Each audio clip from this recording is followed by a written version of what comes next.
All was good for the Cleveland Guardians the first 3 innings to start their series in Kansas City. And the 4th inning came, and things took a wrong turn, and the Guardians didn't have a GPS to get out of it.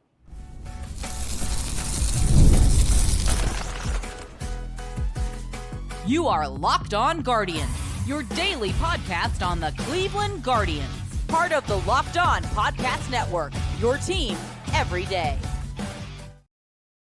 This is Locked On Guardians, your only daily Cleveland Guardians podcast that covers your team for the majors, the minors, the draft, and everything in between. And we'll cover at least 2/3 of that on today's show. It's a little bit of a therapy Tuesday after a good weekend for the Guardians in Sacramento and a good first 3 innings in Kansas City. Things went awry pretty quickly in the 4th inning and thereafter. So on today's show, we'll get into the news of Tarik Skubal out for quite a while for the Tigers. We'll dive into the impact of that later in today's show. We'll talk about the prospects that moved up as well, and what that means for their future. But we do have to kick things off on the show today, Jeff, with that game in Kansas City. I'd rather not.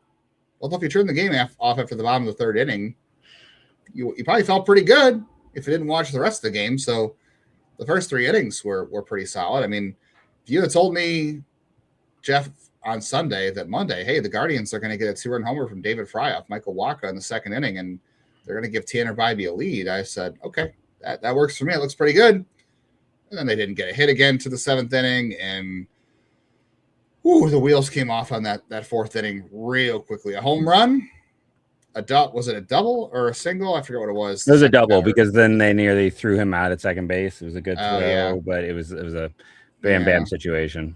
Then you get another hit, an error, and more hits. And there's a walk in there, and then you get another near throw out that got overturned. It was he left. He left some pitches up. The defense let him down, and the other side of it is his sinker. Just he couldn't spot it in the zone that inning. He was using that sinker with the change and just to kind of carve them up, and then he could not. His sinker just got away. Like he could not find it, and that became an issue as with everything else. And gosh, then it led to an overtaxed bullpen being even more overtaxed. So not how you wanted to see this game play out. Listen, we thought it was going to be a loss because this team struggled so much with Wacha to begin with, even though Wacha got lit up in his last 2 starts, I believe. But yeah, it doesn't matter for Cleveland. Doesn't matter. Michael Wacha, they just looked feeble. Like after that Fry home run, about the bet, Bazzana should have had another single. Like he got one taken away, and then there just was not a lot to write home for until late. I thought the game plan by Tanner and the Guardians and Bo Naylor was so good the first 3 innings. Like you could clearly see Kansas City wanted to jump him early. They were swinging at a lot of first pitches. He was getting a lot of easy contact outs, pop-ups, ground outs, fly-outs, all really good. You could tell that they wanted to ambush him, and they had a good plan. That's like you said, the sinker and the changeup was working. You're throwing the sinker to the glove side. It's coming back over the plate like almost Corey Kluber, and then you throw the changeup behind that, and that really tunnels well. And that gave the Royals a problem for the first 3 innings. And then, Bobby Witt goes and hits a cutter that's, neck high almost, and it's a home run. And then you leave a ball over the plate to let Vinny Pasquantino extend his arms. He crushes it. Travis Bazzana makes a bad play at second base. I know right now it's labeled as a hit, but I think it'll be overturned to an error. Carter Jensen hits a ball that nearly hit the dirt.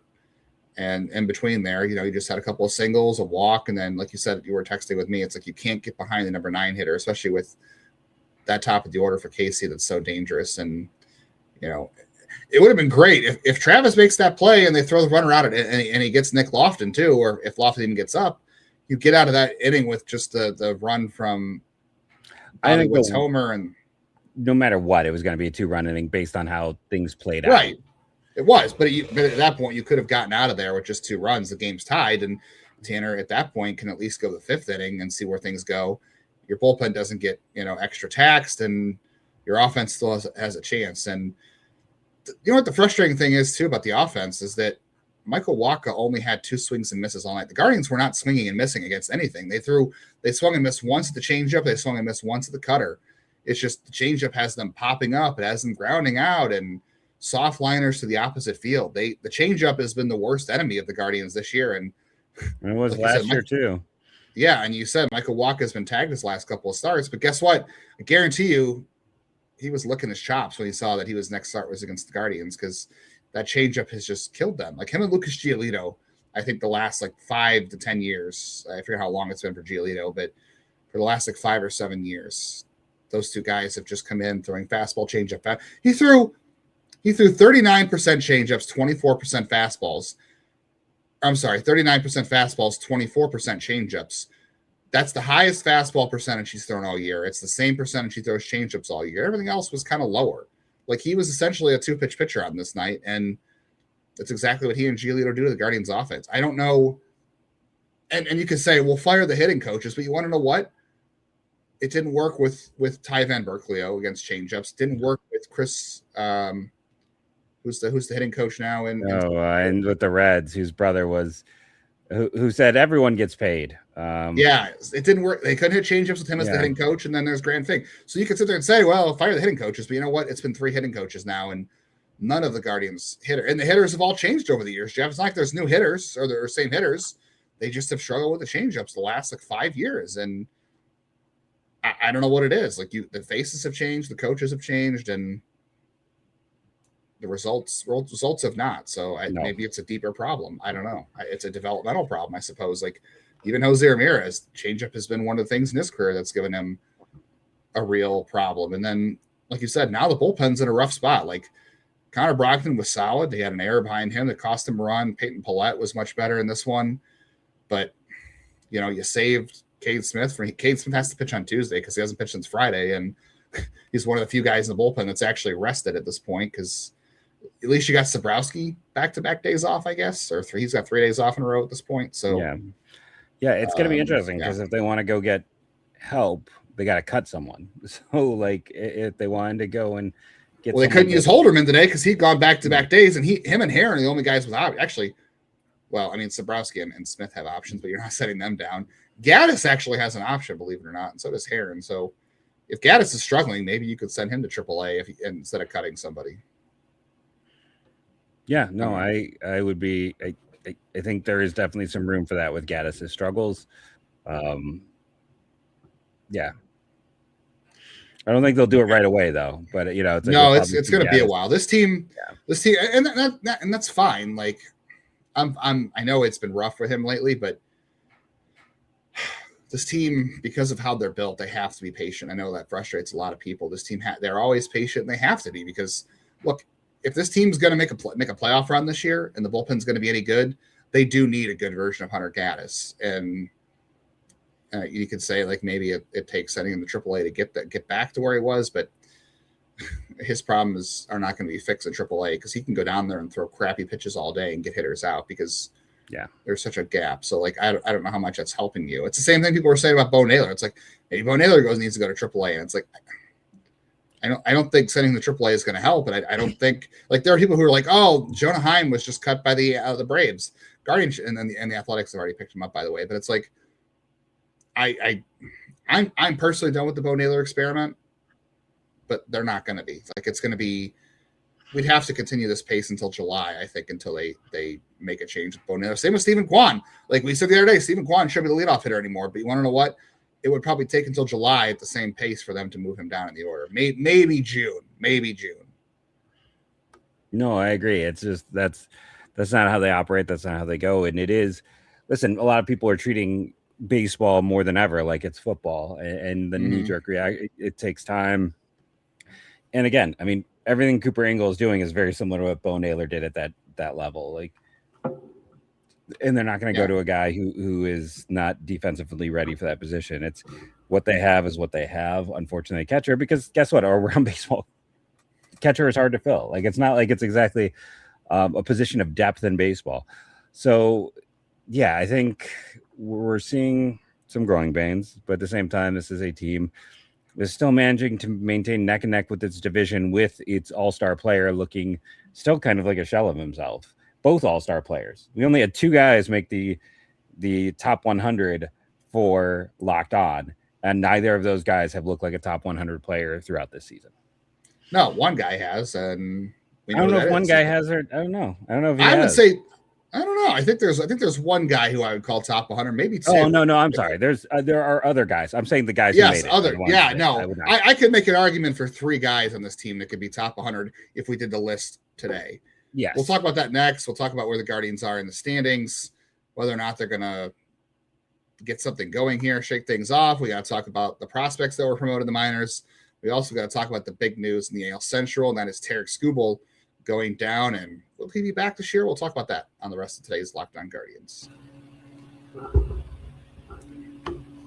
Major League Baseball season is heating up. There's expectations now that we're into May, and whether you're wanting to go see those breakout rookies or have a chance to go and watch the division race that goes down the wire, nothing like being in the ballpark. The only problem is getting tickets. That can feel like a grind sometimes. You get surprise fees, and when you're looking at other events as well, you get long queues, and the prices all jump at checkout, and that's just really not fun. That's why you have Game Time, the app that gives advantages back to fans like us with constant innovation, and you're able to unlock amazing tickets and experiences, just a couple taps. And with the Game Time guarantee, you get 100% authentic tickets delivered on time at the best price because all the fees are included. So the price you see is the price you pay. I use Game Time all the time for other events as well, concerts. I know my wife just did for Benson Boone. So very helpful to find those tickets that are hard to get. 2 taps, you're done. No stress, great seats. And take the guesswork out of buying MLB tickets with Game Time. Download the app, create an account, use code LOCKDOWN for $20 off your first purchase. Terms apply. Go ahead and create the account. Redeem code LOCKEDON for $20 off. Download the Game Time app today.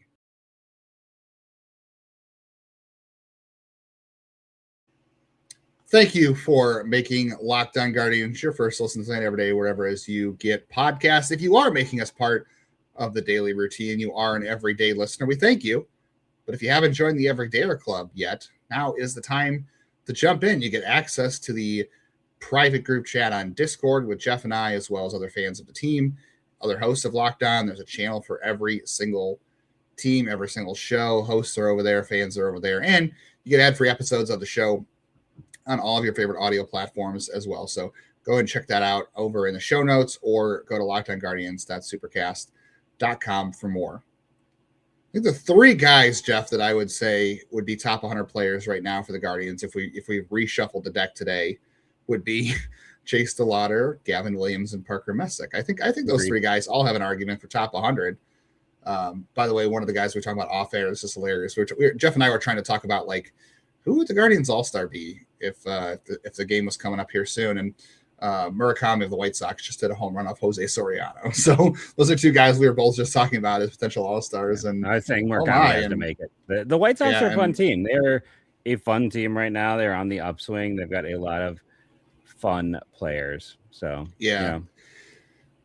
The division is still, like you said, it's very tight. The Tigers obviously just suffered a big blow. We'll talk about that later in the show.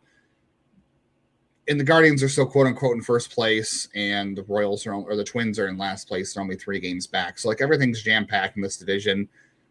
The nice thing is nobody in this division looks consistent. Like I know the Royals are playing better lately, but they've got some warts. The Tigers bullpen, in addition to losing Skubal, is a disaster.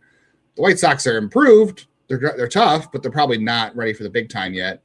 And the Twins, I think the Twins at some point are going to fall apart even more than they already did early in the season. With Joe Ryan being down. Joe Ryan out. Yeah. So it's like, I know it's been frustrating. And the Guardians should have a chance to pull away. They need the rotation to be better. Like this weekend was not good. Tanner struggled in this game. So the bullpen is on thin ice, and you need the rotation to suck it up. And I know the offense is inconsistent, but it's just waiting for them to find some sort of level of consistency, right? Like, because they've won 3 games in a row once all year, Jeff. They haven't done that. They've done that one time, so they've had a hard time getting. They've had a hard time getting on a run. Yeah, so it's like, I still think this team can do it, but they've got to get out of their own way, and they're not going to go on that run until Jose looks like Jose, and the starting rotation has a solid run, and the bullpen gets settled. Like there's still things that have to happen. And again, this is the argument, Jeff. It's the glass half full because they're playing this good, or they're in the position they're in right now, and things have not gone perfectly for them, or is it glass half empty because you don't know if they're ever going to kickstart this thing? It's only May 5th, but there's still time. To me, it's half full. They've had a lot of guys have some temporary highs. I talked to Daniel Schneemann, looks like he's coming back to earth. Brian Rocchio has come back to earth. On how it doesn't look sustainable, but who knows? Like maybe he'll keep it going. In waves with him. It comes in waves, but he has had it's working right now because the waves are getting the in between has been smaller. But here's what we know: Chase DeLauder looks like a real hitter up there. Like he looks like a special player as long as he is healthy. Knock on whatever. Which is why he didn't play Monday, by the way. So. And they're playing 13 in a row. Everyone's got to get an off day or two in this stretch. Especially him. Yeah. Yeah. So it's like, he's been great. Bazzana, listen, we always said his defense was average at best. He's not Brito, but he's also not Rocchio or Gabby out there. So, but he is making solid contact. He's had some bad luck, but he should have had 2 hits today. Like he has come up and been a nice hitter in the middle of the lineup. And I have faith Jose is going to figure out. It's weird. We had this whole debate off air where I'm like, it feels like he's got a different approach this year, or that he's trying to. It's like, why is he not pulling like he typically does? Why is he hitting the ball to center so much? And it's gonna bear some watching, because earlier it's like, well, yeah, he's the production isn't there, but he's hitting the ball harder than he ever had, and he's barreling. Well, now he's not barreling or hitting the ball hard as much, and it's just a guy he's not squaring up the ball right now. He's behind, he's ahead, his timing is just off. So eventually he'll figure that out, because it's not a sign of decline. It just seems to be timing, which I know someone's up in the comments could be decline, and I'm just not gonna pay attention. It can't be decline. It can't be decline, because like when Jose hits a decline point, this team is kind of minorly hosed. You don't replace Hall of Famers, especially when you're a small market squad. But yeah, like it's that situation where they're keeping their head above water. We're figuring out where they are as a team, putting these young players in, and if someone struggles prolonged, if like all of a sudden Schneemann turns into more of that really good bench player, or if Martinez hits a cold patch, that's why you can go back and consider, somebody like Kafis again, or Valera. Hopefully they will have had that time in AAA and got their kind of timing and not be chasing, which, is the big issue for Valera. And maybe they can come up and be productive again. Who knows? Maybe if Hoskins, can't hit, maybe Brito comes back, but just as a DH or a first baseman. Like they've got some options. We'll talk Genao here in a bit, but it's like he's already on the 40 man. Like if he makes a great case, like I could see him in August, because he's already here and he has some, he can play up the middle. And the other elephant you got to talk about in the room is Gabby Arias, which I know a lot of people are like, we're done with him, but he was having a really good stretch before he got hurt. Best stretch of the year, one of the best stretches of his career. You go and you look at this team, like percentage of hard hit balls, like Gabby dominates the field on this team. His hard hit ball percentage is like 40% higher than anyone else. He hits the ball consistently harder than anyone in this team. Like he has the tools and traits that could make him a special talent. Very classic guy who will go to the Dodgers or Rays at some point and, become a star. It's like that's what those teams do with those physical tools. But you do have some other things. So I'm saying it's half full.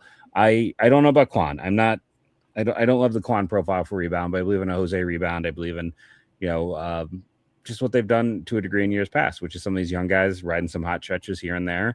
And I mean, the pitching is better than it was a year ago. Let's be honest. This time a year ago, Gavin was not this version. Parker Messick was not part of the equation. Cantillo was hurt, maybe, not or up. in the pen. He was not up yet, and Slade was much better. Yeah, Tanner was off. Tanner got off to a rough start last year too. So yeah, I think he's been better on the whole, but it's just one inning sometimes. Just really, he's got one bad inning a game, and just how much can that bad inning set him back? Yeah, and it just snowballs, and they don't score when he starts, and then the defense, and it's every year there's always one of those pitchers. I don't think Tanner really helped himself out in that inning, but every year there's always somebody who gets hit with the bad run support, and then the defense, and it just all combines together to create one big poop storm. Yeah, so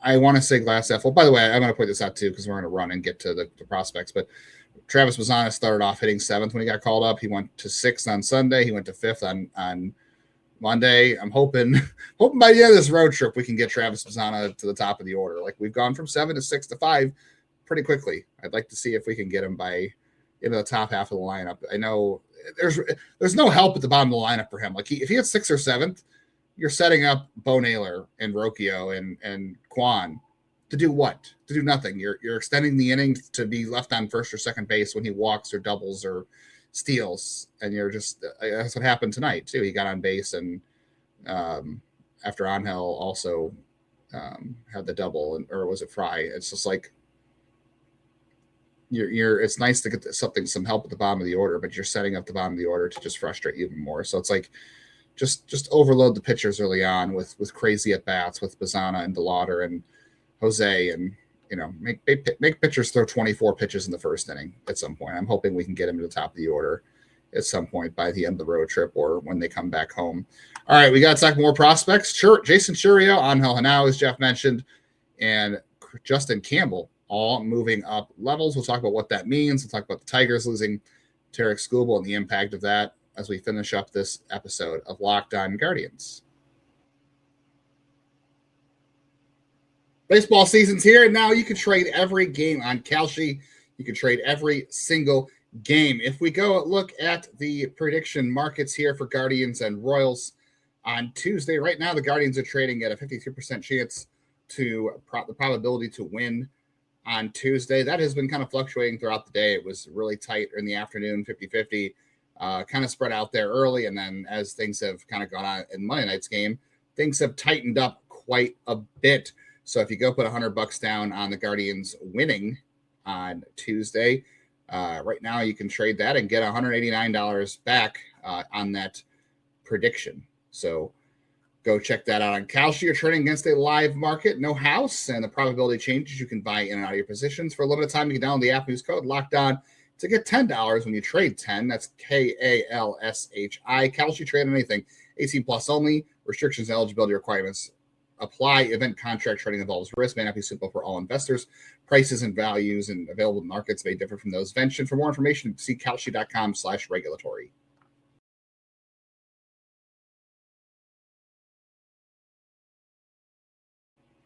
If you like what you're hearing here on Locked On Guardians, and you haven't done so yet, would love for you to hit the bell on YouTube so you can get notified of when all of our videos go live, whether it's a regular episode, a reaction video, bonus stuff, whatever it is. I put out that bonus video on Friday from Lake County. I'll do that again this year when I get back out there. I think next Friday I'll do that, whether there's other news going on. And, we're at, what's the last count, Jeff? We're like, 70 something away?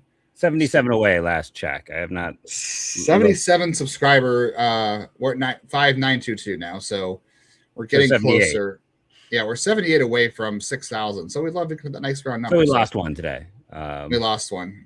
That's the Guardians' fault. Hopefully not ours. I don't know. I'll blame it on them.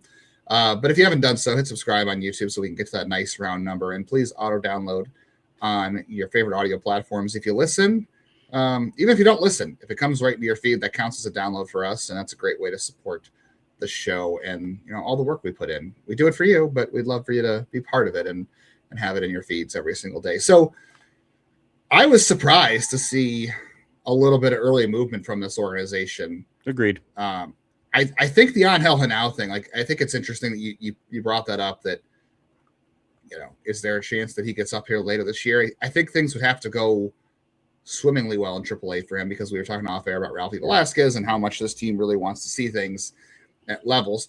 I think the big reason why Genao is in AAA, he's not hitting for a lot of power. His OPS is 830, but his slugging is lower than his OBP. And that's because he's walking a ton. And Angel has not typically been a guy who's like a high walk guy. So I think that really just indicated, he is a little more passive this year. He's cut his swing rate by 9%, which is pretty low. So, he'll have to face those challenges in AAA, I guess, although, Cooper Ingle's not, so maybe there is no challenge. But I think that just indicated that Angel now was not being challenged by AA pitching at this point. So there was no reason to leave him in AAA and AA. He had 451 plate appearances across the last season. So it was time for him. I would be very interested to see what he can do, because he's a good, gifted defensive shortstop. He's got, I think, the best infield arm in the system of anybody not named Gabriel Arias. I think Dory Fernandez is up there too, but he's obviously further away. So Genao, isn't as surprising. I think Chourio is a little surprising. Like, it's early, and he never looked comfortable last year in Lake County. There was a shoulder injury, and his approach was just all over the place. But he was hitting this year. Like, the guy was hitting everything. So he looked like he wasn't being challenged anymore. So at 455 plate appearances, it made sense. And then the Justin Campbell thing makes the most sense because of lost time. He was good in his first couple starts. He got roughed up a little bit in his last start in Lake County, but given the situation of the time missed, I think it makes a lot of sense to move him along and try to get him as high in the system as you can, so you can make a decision this offseason on whether or not you have to put him on the 40. And I still, at this point, lean you have to. Yeah. I think the common theme here, let's be honest, is 3 guys who have missed time with injury. And yes, that's what we're talking about with all 3 is every single guy we talked about here at some point was at least in the discussion for the top 10. Even Campbell, after his draft year, was a guy that was in discussion. So Chourio was a player that I had third in the system when you went back 2 years ago. He's performed well. Hopefully he's healthy. He can get things, you talked about that. Genao played extremely well. And Campbell, we've been just having so much fun tracking him as he has leveled up seemingly while hurt. So it's good to see, but I think the reason we are seeing them do this with these players is because of the missed time due to injury and just wanting to start getting guys up the line to, as you put, actually have them face some challenges. And that's the biggest thing. Like, people want to look at, what stats and when guys move up. I think it was, sorry if I forget the name. There was somebody I ran into at the Guardians game the other day and was asking, like, when do we notice guys moving up? By the way, I had Justin Campbell 8th overall and coming into 2024. So he was above Valera for me, above Andrew Walters, above Angel Martinez, above Parker Messick, above Clemmy, above Watson. I think there's also an element here of Chourio and Campbell could also be trade bait. I don't think I would trade him out at this point because of the lack of shortstop talent in the system at this point, which again is wild to say, but I think those guys could both be trade bait.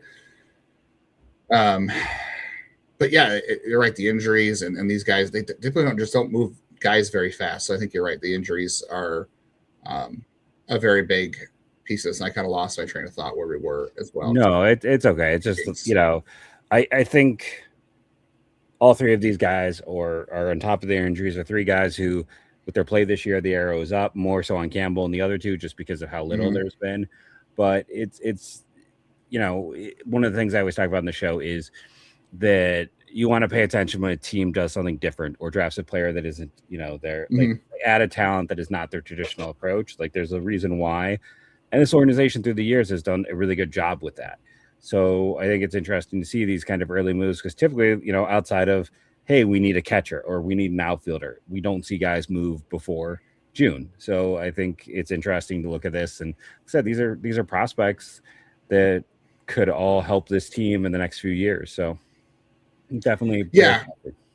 And going, like you said, I remember we were talking about before was challenges. And that's when you see guys walking a ton. Like that happened to George Valera. I remember I think it was 2021 was when he got moved up. Because, he had missed a lot of time with injuries too, but it was like he was just walking so much. And that's when you can kind of tell for hitters is like, okay, well, he's the pitchers just are not pitching to him, or he is just so locked in that he doesn't have to offer because he kind of knows the reports and has control of the zone at this level. And obviously the pitching gets better as you go up. That's the interesting thing too, like with Cooper Ingle, because like, of course, everybody right now is like, call up Cooper Ingle. I have a hard time. Like, yes, you want to use those things of like the crazy high walk rate and say like, okay, they're not being challenged anymore. And I think you can make that same point for Cooper Ingle at AAA. He's not being challenged because pitchers in AAA are not as good, and he doesn't have to swing because he can get away with it, which is what Bo Naylor did. I think the hard part is figuring out whether or not it's going to work at the major league level, and that's what we've seen is those things don't translate as well. Like Valera carried unsustainably high walk rates at a Bo Naylor, and now Cooper Ingle is. And that works to a certain extent at high A and double A, and then you move the guy to triple A.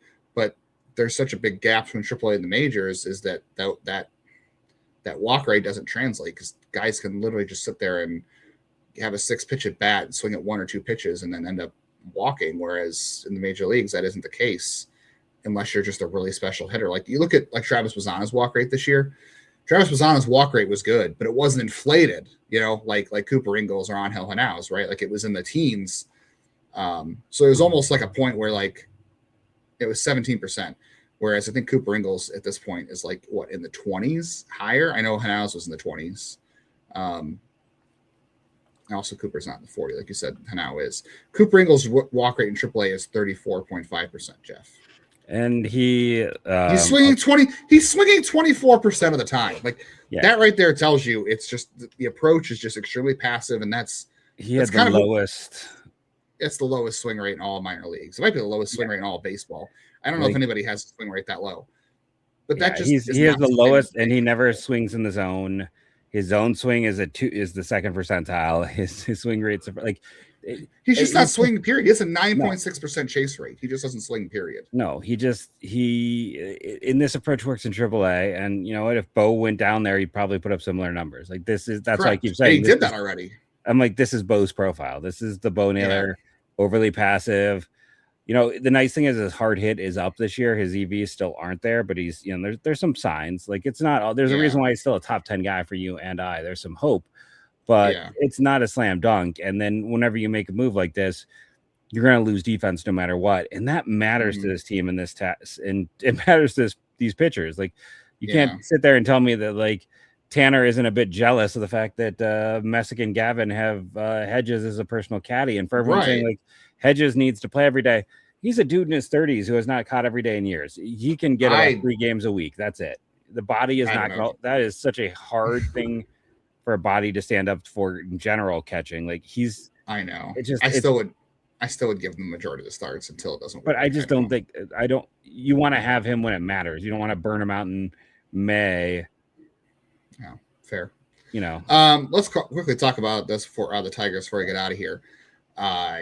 So Tarik Skubal's having quote unquote loose bodies removed in his elbow, and the typical return to play is 2 to 3 months. I have seen people who actually know health and injuries and surgeries better than I do, or I don't know them at all. But I've listened and read experts today, and there's a lot of people who think there's a chance that Tarik Skubal doesn't pitch again this year because you got to consider the recovery, and then he's got to rehab and come back.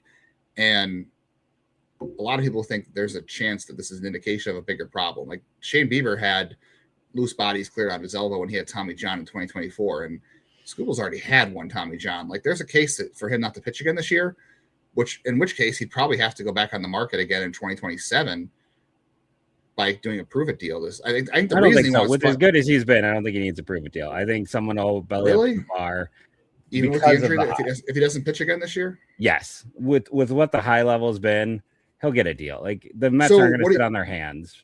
What is his? Yeah, it's true. So what is his motivation to come back this year then? To try to win it. Like he's a competitor, like he's still going to want to come out and compete, and he does want to show up and show out as well. I think that is also a part of what he wants to do. But like, I don't think he's got to necessarily sit back and worry that it's going to affect his bottom line that much. When you've been as good as he has been, like there's no one in his tier. There's not. Yeah. He's the best pitcher on the planet. And Jacob deGrom had how many injuries, and the Rangers had no problems paying him. Paul Skeens is in that same stratosphere. He is, yeah. It's it's him and Skeens, and I don't care what Cam Scheitler and Jose Soriano and Parker Messick have done in terms of guys with great numbers this year. It's like those guys are not that tier. They're no, Skeens and Skubal are in their own tier, and I still put Skubal ahead of Skeens just because. Yes, Skubal is longer. He's done it longer, and he's done it more. Let's be honest, being left-handed also matters too in this case. So I think the Tigers, though, in the next 2-3 months, that's going to be really rough for them. Like their bullpen's already in bad shape. I know Ty Madden came up on Monday and pitched really well, but you and I don't expect that to continue because no, I've never been a Madden guy. No, and the Red Sox are just abysmal right now anyway. But Framber Valdez has been fine. Jack Flaherty's been bad. They're going to get Casey Mize back here shortly. But they don't have anybody in AAA like who is it? Reese Olson's not coming back this year. Jackson Job's not coming back. Their bullpen is really not in good shape. Job could come back late, right? Because he was hurt last year, so Job could be back. I mean, he had Tommy John in July. Like you're probably talking. I'm sorry, June. So like maybe he comes back in August if he's on the good side of things. It's probably more relief help than starter help. And they are going to get Verlander back. He's going to go to rehab assignment soon. But 43-year-old Justin Verlander is not picking up where Tarik Skubal left off. So their rotation is going to take a major hit, and that's not, as we talk about the Guardians rotation, kind of handcuffing the bullpen right now. Look at the Tigers. Like, you're going to get good from Framber Valdez once every 5 days, and you're going to hope for the best after that.